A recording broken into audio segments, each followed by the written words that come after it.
Good morning, good afternoon, good evening, folks. Michael Zuber, one rental at a time. And as you can see, he is back. The man, myth, the legend from Las Vegas, Brian Leva. How you doing, buddy? What's up, guys? How are you? Glad to be here. Love that new set. No, thank you. I'm just trying to keep up with you, man. Just trying to keep up with you. Hey, one thing I remember from our very first conversation, you kind of imparted a piece of wisdom that I did not appreciate. And I've been doing this for a long time. And it was specifically about builders and most specifically about lot premiums. Right. You basically highlighted if you want to start seeing stress in builders, watch what they do with lots, right? Are they pricing them up, meaning they're feeling good, or are they whacking them down? So I'm curious what's going on with builders in Las Vegas. I am hearing cancellations. Builder sentiment is down. If you didn't get a rate lock on a build, a lot of people are going to be not qualified because you can qualify at 3, you can't qualify at 6. I think builders are going to start feeling some pain, but I don't know Vegas at all. What's going on in Vegas? Yeah. So for right now, I don't want to talk too much about the new home builds because we're just now starting to get into this.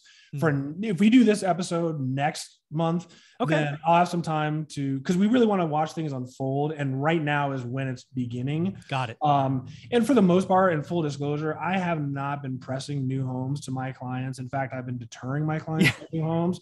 Just because, from an emotional standpoint, hey, man, you got to be happy. And if a brand new home is going to make you happy, go for it.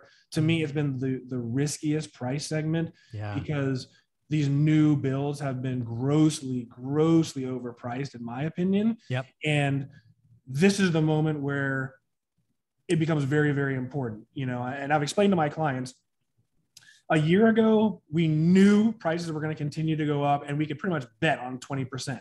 Yep. So you have to buy something. You're going to get screwed. You're going to overpay for the house. But the good news might as well be new. But the good news is after you, there's going to be 20 more people in your neighborhood that get screwed and they're going to pay way more than you. So as horrible as it is to say, and I don't encourage it, but the truth is you're going to ride the wave and you're going to ride that wave of inflation and you'll be insulated. Right now is not a time to be riding the wave. And so my feeling was that if I'm looking at these properties and I can tell that they're grossly overpriced, what the hell happens when your home is no longer a new home in 3 years and you have to sell for some reason? Yeah. The problem really is this, and I've said this a million times. When you have a market that's rapidly accelerating or decelerating, it becomes emotional. And when you have an emotional market, people no longer really use logic to dictate. It becomes just too emotional. So the problem is people forget that this party never lasts forever. So, right now there's a house that backs up to a major street and there's 10 people willing to buy this house that backs up to it's a terrible location. It's a terrible lot. But there's 10 people that are willing to buy it. So you're like, you know what? Everyone else is willing to buy it. Yeah, I'll buy it. The problem you're not calculating isn't in a normal world where people have options. They're not picking a home that backs up to this major street. If they do, they expect a sizable price reduction.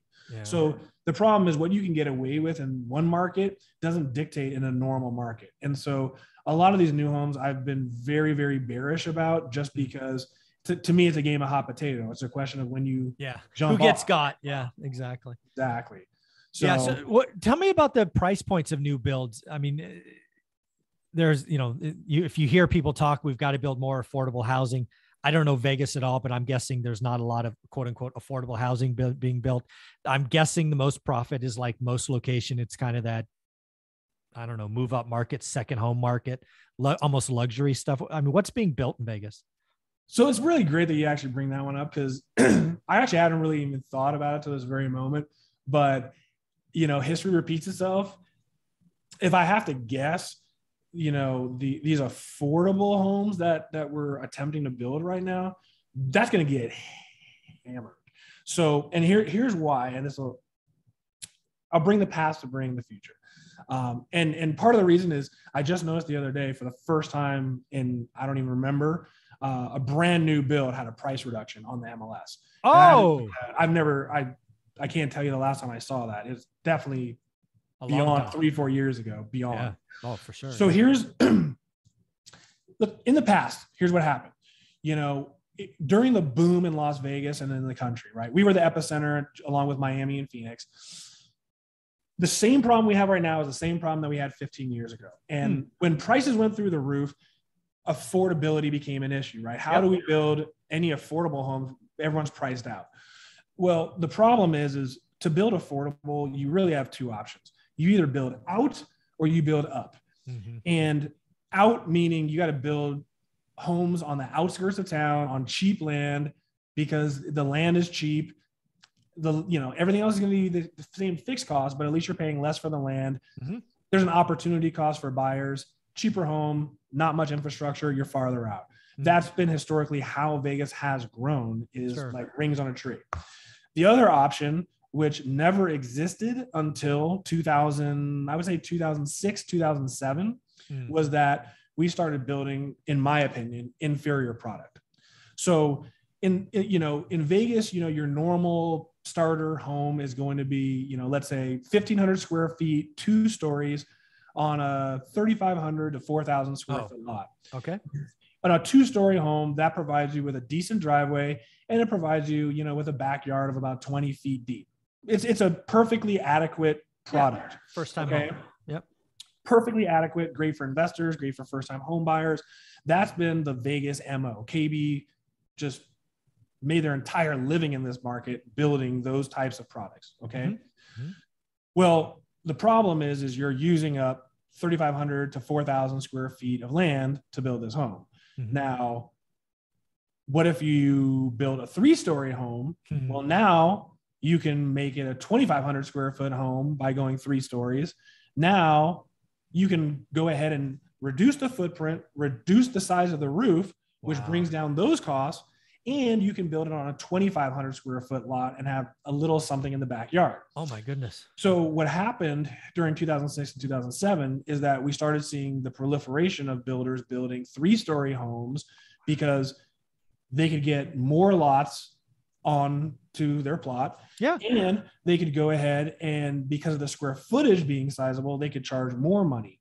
So basically what we ended up doing is just building vertical and having inferior. So we had patio style homes with shared driveways.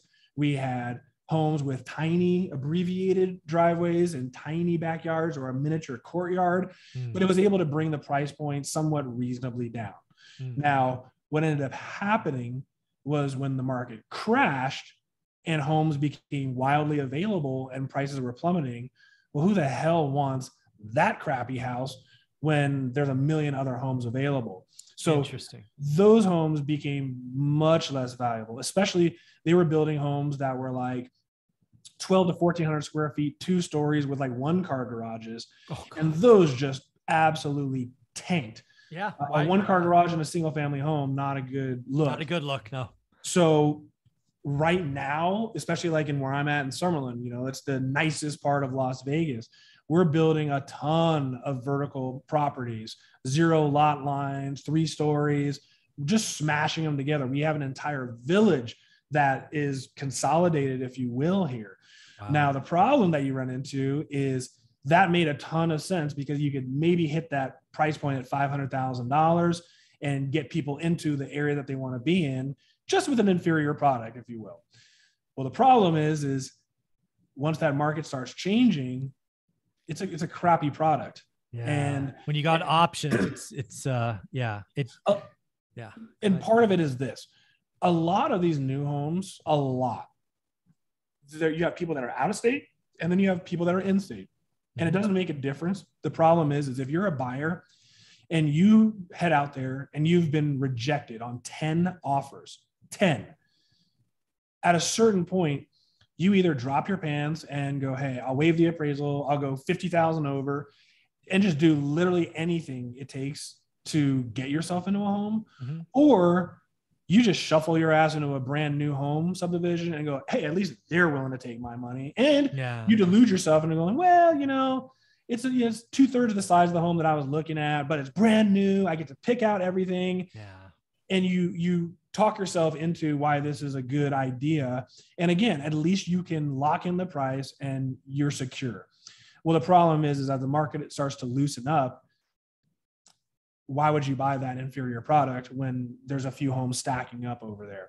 Yeah. So I think that's where you're really going to see interesting. The blood is going to be in those high density inferior products. Makes total sense. That's where you're going to see blood. I'm curious, that price drop that you referenced that you saw for the first time in 5 or 6 years, was it in one of those areas? It was. I see. Because I noticed the dots. I see the dots. Yeah, it was like it showed up on my daily search and rendering, and I'm like, that's odd. A price decrease on a brand new home, like that's kiss of death time. Yeah. So I'm gonna follow up and get some ideas there. But cool. How about lot premiums? It's probably too early. It's lot premiums still crazy, stupid high. Yeah, I haven't really seen much of a reduction necessarily in lot premiums. And again, sometimes there's a little bit of a delay. Sure. And again, like these types of high densities don't really have much of a lot premium unless it's a property on the street that'll be substantially less than if it's something near a pool or a common area. Yeah. But when we're talking about normal, regular single family homes, especially 800, 1.2 million, those are carrying absurdly high premiums. That's where I don't expect to see any price decreases on that product, but instead of charging $175,000 lot premium, that's going to end up being $25,000 in a month. Yeah, exactly. So I guess the last thing, since I have you, how's the Vegas economy going? Casinos up, traffic's up. I'm predicting a blowout summer for Vegas. People are going to party like crazy. Yeah. I mean, I'm grumpy as hell. And I actually went to a concert and a music festival on Sunday. And I'm probably good for the next 5 years, but I'm done. I forgot why I stopped going to concerts. And about 20 minutes in, as I feel like the old bastard putting in my earplugs, I'm like, wow, this bass is pretty loud, man. Yeah, that was me. Yeah. But suffice to say, even though I'm grumpy, apparently everyone else is not grumpy, because Mandalay Bay had 4 concerts Saturday night at the same time. So there you go. Valet couldn't get into Valet, had to grease the guy to get in there. They were regular parking was $40 for just the garage. By all measures, Vegas is not hurting at all. And I'm sure you've seen the news, with the advent of F1 being very, very popular in the United States now because of the Netflix show. Obviously, we're bringing F1 to Las Vegas next November. And Formula One, new ownership, they just spent $240 million on a property right off the strip. Between that, baseball, basketball, I mean, it really does not look like Vegas in any way is slowing down. Agreed. It's just nothing but development. And conventions are coming back in full force, near full force. Yeah, conventions. I think conventions might be a little bit trickier. I think that has more to do with the change of business, right? Okay. We no longer necessarily need to be face-to-face to conduct business like we used to. Yep. And the world kept spinning without conventions. So I have seen that, some conventions either haven't come back, have relocated to smaller cities, smaller venues. Okay. And I have seen a convention just come down a little bit. The first time was during the recession. Of course.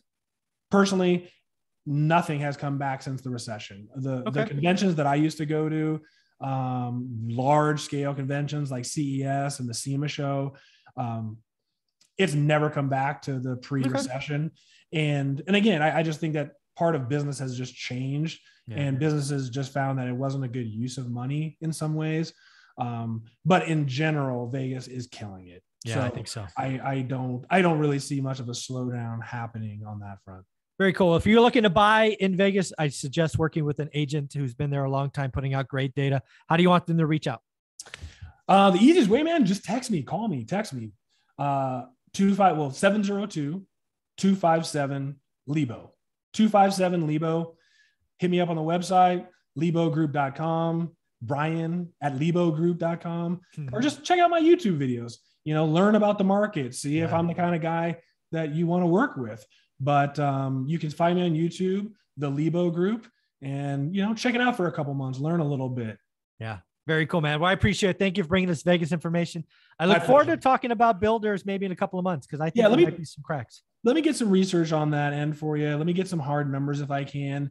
And like I said, let's monitor the cancellations. Let's monitor the lot premiums. Let's follow up on this. Let's see. No problem. Thanks, buddy. I appreciate you. All right, guys. Thanks for watching. Mm-hmm.